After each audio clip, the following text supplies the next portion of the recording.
Hello प्यारे बच्चों और प्रिय मित्र भाइयों व बहनों, आप सभी का स्वागत है।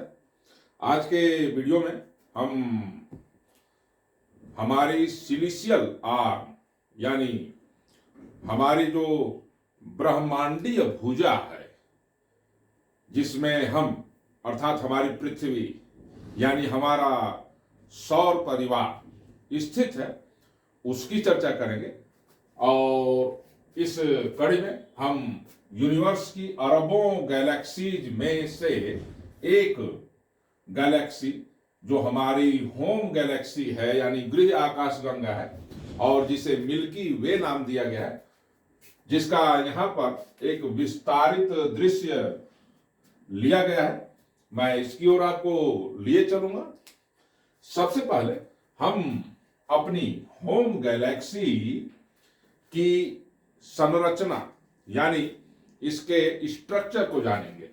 हमारी होम गैलेक्सी मिल्की वे की जो संरचना है वो एक चपटे चक्र के जैसी है, यानी एक ऐसा चक्र जो चपटा हो और बीच में यह दोनों ओर से उभरा हुआ हो, यानी दोनों ओर इसका ये जो भाग है ये बल्ग्ड हो यानी उभरा हुआ हो और यहां से किनारों की ओर ये पतला होता चला गया हो।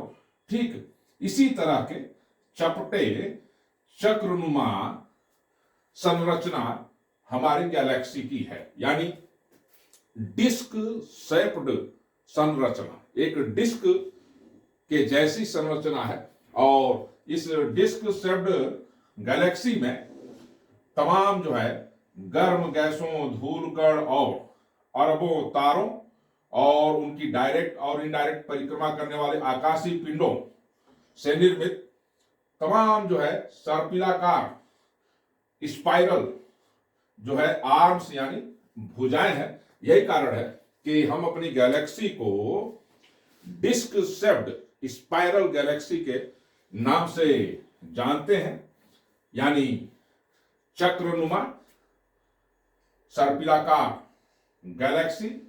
और एक बात और जरूरी है जान लेना कि हमारी जो ये गैलेक्सी है इसे एक और स्पेशल नाम दिया गया है, बार्ड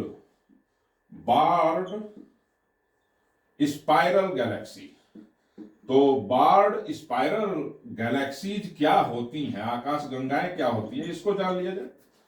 वास्तव में ऐसी आकाश गंगाएं जिनके सेंट्रल पार्ट में यानी जिनके केंद्रीय यानी भीतरी भाग में ओल्डेस्ट स्टार्स, जिनकी उम्र हमारे यूनिवर्स यानी ब्रह्मांड जितनी पुरानी है से निर्मित एक बारनुमा स्ट्रक्चर दिखता है, यानी छड़नुमा। बार का मतलब होता है छड़।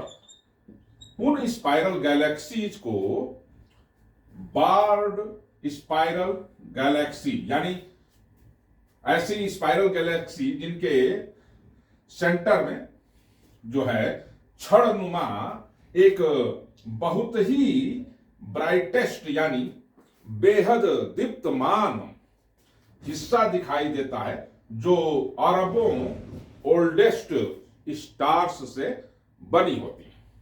और हम ब्रह्मांड की जितनी भी स्पाइरल गैलेक्सीज हैं उनमें से लगभग आधी सर्पिलाकार आकाश गंगाओं को इसी श्रेणी में रखा जाता है, यानी उनमें इसी तरह की छड़नुमा एक संरचना केंद्र में यानी सेंटर में दिखती है। अब हमारी यह जो स्पाइरल गैलेक्सी है, बार्ड स्पाइरल गैलेक्सी, इसकी मैं भुजाओं की अब चर्चा करना चाहूंगा। तो आप ये देख सकते हैं कि हमारी ये जो होम गैलेक्सी यानी मिल्की वे है, इसके सेंटर में लगभग 10,000 प्रकाश वर्ष की लेंथ के आसपास के व्यास में ये बार नुमा छड़ नुमा ओल्डेस्ट स्टार से बना हुआ ये हिस्सा होता है। इसके इस सिरे से एक बहुत लंबी सर्पिलाकार भुजा, जिसे पर्सियस भुजा कहते हैं, पर्सियस आर्म यानी भुजा, इसमें अरबों तारे हैं। इसमें ये आप देख रहे हैं, ये भुजा जो कि बहुत ही लंबी है, ये पर्सियस भुजा है।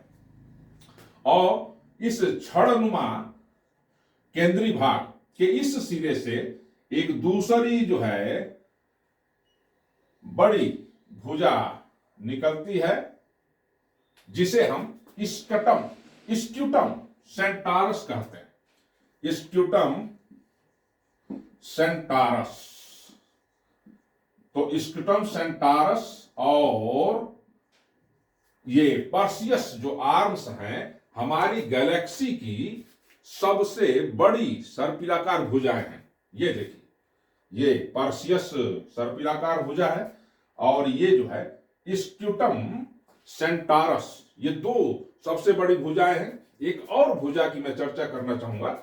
ये देखिए, एक भुजा ये है, यह जो है सैजिटेरियस भुजा कहलाती है। सैजिटेरियस, वास्तव में ये जो नाम दिए गए हैं सर्पिलाकार भुजाओं को, ये वास्तव में इन भुजाओं में स्थित कुछ विशेष कॉन्स्टिलेशंस यानी तारों के समूह के विशेष नाम पर इनके नाम रखे गए हैं। तारों के कुछ विशेष समूह जो एक विशेष आकृति लिए हुए होते हैं, प्रायः किसी जानवर की, एनिमल की, या किसी मैथोलॉजिकल मैन और वुमन की वो आकृति लिए होते हैं। जैसे मैं आपको बता दूं, ये जो सैजिटेरियस आर्म है, जो भुजा है, इसको मैं आपको एक पिक्चर में दिखाऊंगा। ये देखिए, ये इस सैजिटेरियस आर्म में जो पिंक कलर का दिखाया गया है, गुलाबी कलर का, ये सैजिटेरियस आर्म है। इसमें कुछ तारों के समूह हैं, कुछ तारे मिल करके एक विशेष आकृति बनाते हैं, कुछ इस तरह से। ये देखिए, ये इस आकृति को ही सैजिटेरियस नाम दिया गया है। आर्चर, जिसे हम अपनी भाषा में धनु के नाम से जानते हैं। जो 12 राशियां हैं उनमें एक धनु राशि भी है। तो इसी धनु राशि यानी सैजिटेरियस तारा समूह यानी कॉन्स्टिलेशन जो कि इस भुजा में स्थित है, इसी के आधार पर इसका नाम सैजिटेरियस रखा गया है। अब हम बैक चलते हैं। तो ये जो सैजिटेरियस आर्म है, यह लगभग इस गैलेक्सी के सेंटर से इसका जुड़ाव है। यानी इस गैलेक्सी का जो सेंटर है, लगभग उस सेंटर को इसका एक छोर जो है स्पर्श करता है। और इस गैलेक्सी के सेंटर के आसपास ही एक सुपर मासिव यानी एक प्रचंड द्रव्यमान का एक ब्लैक होल यानी कृष्ण छिद्र है, जिसका द्रव्यमान लगभग 40 लाख सूर्य के कुल द्रव्यमान के बराबर है। और वो ब्लैक होल यहीं पर है। और ये ब्लैक होल चूंकि सैजिटेरियस आर्म के इस छोर से निकट है, इसलिए इस ब्लैक होल को, कृष्ण छिद्र को सैजिटेरियस ए नाम से जाना जाता है। जबकि सैजिटेरियस तो इस सर्पिलाकार भुजा का नाम है और सैजिटेरियस ए जो है वह इस गैलेक्सी के लगभग सेंटर के आसपास जो सुपर मासिव ब्लैक होल है उसको नाम दिया गया है। अब हम एक अन्य भुजा की ओर आपको ले चलते हैं। आप देख सकते हैं कि यह जो सैजिटेरियस आर्म है ये, और ये पर्सियस आर्म है, ये पर्सियस आर्म है। इन दो आर्म्स के बीच में ये एक और आर्म है, देखिए थोड़ा इसको मैं इस तरह से दिखाऊंगा। ये देखिए, ये जो आर्म है एक लोकल आर्म के नाम से जाना जाता है। इसको लोकल आर्म भी कहते हैं क्योंकि इस सर्पिलाकार भुजा का जो ओरिजिन है, जो उत्पत्ति है, वो इसके सेंटर से संबंधित ना होकर इस गैलेक्सी के इन बड़ी सर्पिलाकार भुजाओं के बीच में इसकी उत्पत्ति हुई है, इसलिए इसको लोकल आर्म कहते हैं। और यह जो आर्म है, जो भुजा है सर्पिलाकार, वो इस सैजिटेरियस और इस पर्सियस भुजा के बीच में स्थित है। इस आर्म को ओरायन आर्म के नाम से जाना जाता है। ओरायन, ओरायन आर्म या ओरायन स्पर, ओरायन स्पर भी कहते हैं। आर्म क्या मतलब होता है? भुजा। स्पर का मतलब भी होता है भुजा। वास्तव में इस सर्पिलाकार भुजा को ओरायन नाम इसलिए दिया गया है क्योंकि इसमें ओरायन नाम का कॉन्स्टिलेशन, तारा समूह है। उस समूह को आप ये देख सकते हैं इस भुजा में, सर्पिलाकार भुजा में, जो कि सैजिटेरियस और पर्सियस भुजा के बीच में है। इसमें कुछ ये निश्चित तारे स्थित हैं, ये देख सकते हैं आप, जो एक विशेष आकृति बनाते हैं। इस आकृति की समता यानी समानता प्राचीन यूनानी परंपराओं में वर्णित एक महान शिकारी पुरुष जिसका नाम ओरायन था, उससे की गई है। और उस प्राचीन यूनानी शिकारी पुरुष के नाम के आधार पर ही इस भुजा को ओरायन भुजा नाम दिया गया है। Orion the Hunter, Orion the Hunter के नाम से भी इसको जाना जाता है। इसमें एक और कॉन्स्टिलेशन है जिसको सिग्नस कहते हैं, सिग्नस। तो इस भुजा में दो कॉन्स्टिलेशन है, एक है ओरायन, और ओरायन वास्तव में इस एरिया में है, जबकि सिग्नस जो है इस एरिया में है। तो सिग्नस और ओरायन दो कॉन्स्टिलेशन है, इसलिए कभी कभी इसको ओरायन सिग्नस आर्म भी पुकारा जाता है। ओके, लेकिन पॉपुलरली इस आर्म को ओरायन आर्म कहते हैं। अब देखिए, हमारी जो पृथ्वी है और हमारी पृथ्वी जिस सौर मंडल का हिस्सा है, वह सौर मंडल वास्तव में इसी ओरायन आर्म में, ओरायन नाम की जो भुजा है उसी में स्थित है। लेकिन कहां पर स्थित है? अब आप देखिए, यह जो ओरायन नाम की भुजा है, सर्पिलाकार भुजा, इसके दो छोर हैं। एक ये आप देख सकते हैं, ये भीतरी छोर जो जिसका फेस इस गैलेक्सी के भीतरी भाग की ओर है, और ये बाहरी छोर जिसका फेस इस गैलेक्सी के छोर की ओर है। तो ये फेस जो कि गैलेक्सी के केंद्र की ओर है, इसको इनर एज कहते हैं, यानी भीतरी छोर। इसी भीतरी छोर पर या इसी भीतरी छोर में ये देख लीजिए, यहां पर हमारा सूर्य है और उसका परिवार जिसे हम सौर मंडल कहते हैं। तो आप कह सकते हैं कि हमारा जो सौर मंडल है, हमारे तारे जिसका नाम सूरज है, उसका जो परिवार है, सोलर फैमिली, वो ओरायन भुजा के इनर एज में स्थित है। अब जो है, मैं आपको एक पिक्चर दिखाना चाहूंगा और इस पिक्चर के माध्यम से आपको बताना चाहूंगा कि वास्तव में ये आप देख सकते हैं, ये जो हमारी होम गैलेक्सी है मिल्की वे, उसका ये स्केचमेटिक रिप्रेजेंटेशन है, दूसरा स्केचमेटिक रिप्रेजेंटेशन।